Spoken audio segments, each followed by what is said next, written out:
Horvat, how you feeling, buddy?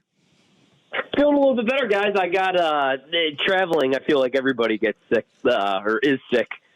Like here in D.C., I was just talking about this. My wife went to Starbucks today, and they actually had to shut down the entire Starbucks because everybody, somehow all of their employees were sick. So I guess it's just that time of year. Yesterday, couldn't even get out of bed. Today, able to do some stuff, so that's good.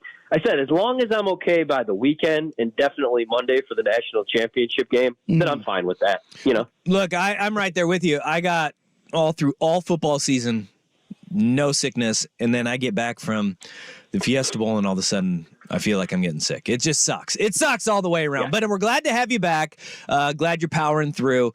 All right, let's get to it. Week 18. This is awful. Like, this is, in my mind, it's the best, worst sports betting weekend that we have because it's our last week of regular season action. But how do you assess who's in, who's out?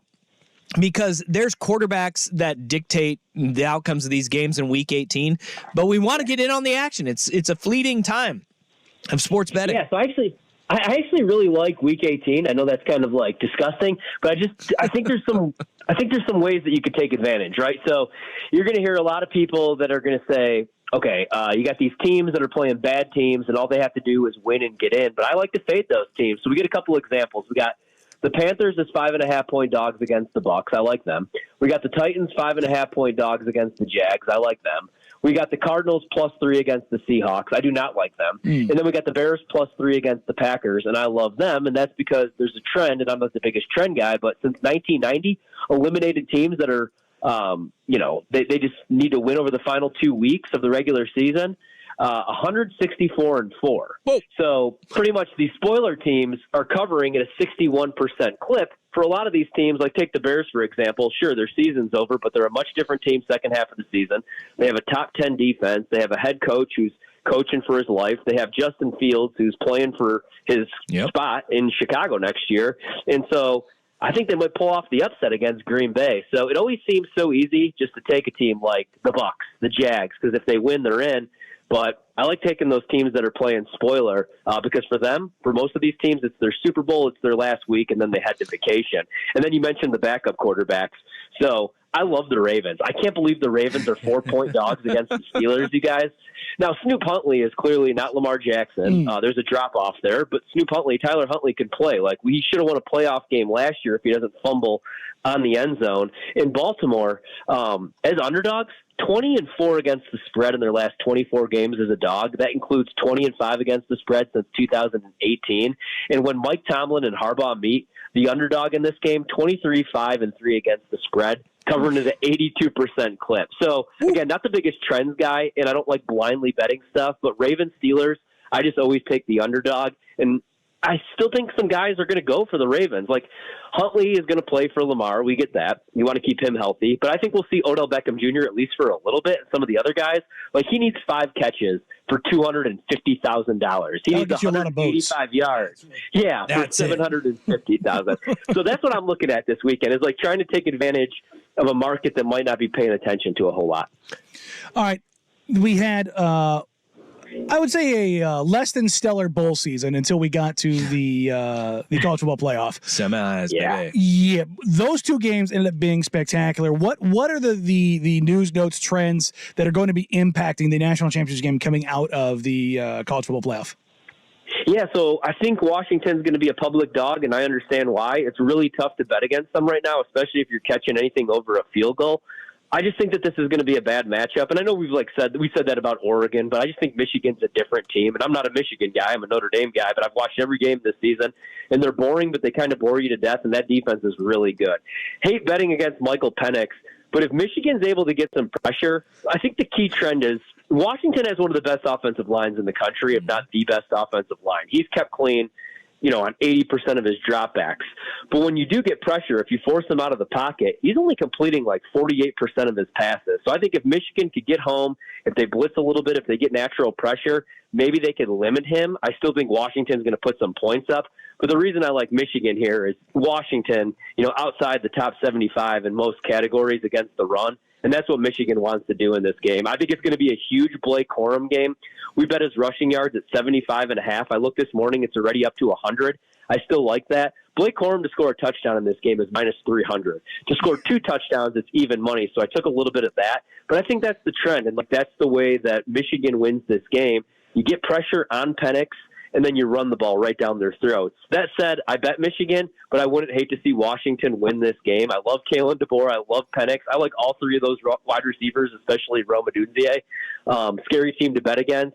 I don't think it's going to be as bad as like Georgia TCU, but I do think Michigan wins, and then Harbaugh's off to the NFL. What do we think of in a prop in that game? I saw the Michael Penix Jr. over-under is at 297.5. Dude averages 332 a game, but this is the top pass defense in the country. But then I also look at it and I go, well, nobody passes effectively in the Big Ten outside of Ohio State, and they were a shell of themselves when they played Michigan. Yeah, and I'm glad that you brought that up because I wouldn't bet the under on Michael Penix. Like some people are talking about taking Michael Penix unders. I think that's crazy. I mean, again, if he's kept clean, I think he's going to have a monster night. Even if you force him, outside the pocket, you pressure him a little bit. That could be like 6-7 throws for Michael Penix, and he's going over this total. I don't think Michigan, even with that pass defense, is going to be able to completely shut down Washington just because they haven't seen a passing attack like this. Okay, they saw Ohio State, but that was with Kyle McCord as their starting quarterback, and he's already out of Ohio State. Their two toughest matchups, Ohio State and then Penn State, who's outside the top 100 in like every passing explosive category. That's why they fired their OC. So I just think, man, I don't think Michigan's seen a team like Washington yet, so I definitely wouldn't go under on Penix. I would take his overs.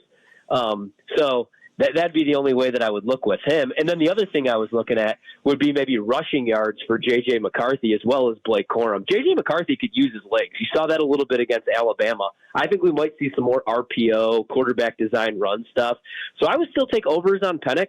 I would still take his touchdown passes, even though I like Michigan in the game, which I guess tells you maybe you like the over in the game as far as the total. Like, I don't see this being like a 17-13 type game. I think that this game probably gets into the 50s, maybe even like 28-23, something like that, 28-24.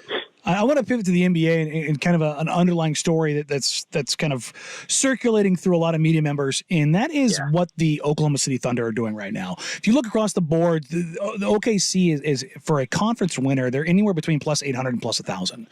And I find that to be strange, and I know what you need to do and how you need to be tested and everything like that. What this Thunder team is doing in beating the Nuggets and beating the Celtics and showing that they can beat literally anyone and everyone and run away with those games makes me kind of adjust to this could be a team that kind of does what the Phoenix Suns did and makes a run to the finals without really being tested. Are you buying the value of the Thunder right now in that plus 100 or plus 800 to 1,000 right now for being a conference winner? Yeah, I'm looking at it right now. 22-1 to win the finals, which I know is a huge ask. 8-1, to win the West. And I don't even hate that bet because of what you just said. We've seen teams do this before, like the Thunder with Russ, KD, Serge, James Harden, all of those guys. They did it, and they took game one and then obviously got gentlemen swept by the Heat. But, I don't think a lot of people saw that young team making that run. And I know in the NBA, it's like usually you have to take your bumps and bruises, have a couple years where you fall short. You could go back to, the Bulls with Jordan even and LeBron his first couple years having to leave Cleveland. But in the West, I really like the Nuggets still, but do we fully trust them after just 1 year? I don't know about all that. And then you look at the top, and it's Minnesota. The Clippers, obviously, 8-2 in their last 10, playing good basketball. But do we trust Kawhi and Paul George to be healthy for a playoff run? I don't, even though I do have some title futures. So I took a shot with OKC just because, they have Shea, who's now a vet. So they're a young team, but they got Shea, who's been in the league for a while and could give you 30-plus any single night, and he could close out games. And then Chet. Man, I don't think none of us expected this year one from Chet. KP last night, and that game against Boston was electric, especially if you had the over. But Porzingis after the game was like, yeah, that guy's the real deal. He's better than I thought, and he should probably be Rookie of the Year. It's unfortunate, the Josh Giddey off the court nonsense is going on because, I really had high hopes for him. Maybe he's most improved player. But I wouldn't be shocked, man, if the Thunder made a run, if Shea was your MVP, and if Chet was your Rookie of the Year, and that's my number one league pass team. They're my favorite team in the league to watch right now. No, there's no doubt that's an interesting spot as you talk about the Rookie of the Year there. We're going to have to dive into that after the All-Star break because both Chet and Wemby are running away with it, and it's just a matter of which one you believe in more. All right, buddy. Well, hey, feel better, and we'll catch up with you next week, all right? Thanks so much for having me, guys. Take care. No problem, man. That was the host of BetMGM Tonight and Odyssey Sports Betting Insider, Ryan Horvat. Insider calls are presented by BetMGM. Go check out all the latest lines today on the BetMGM app.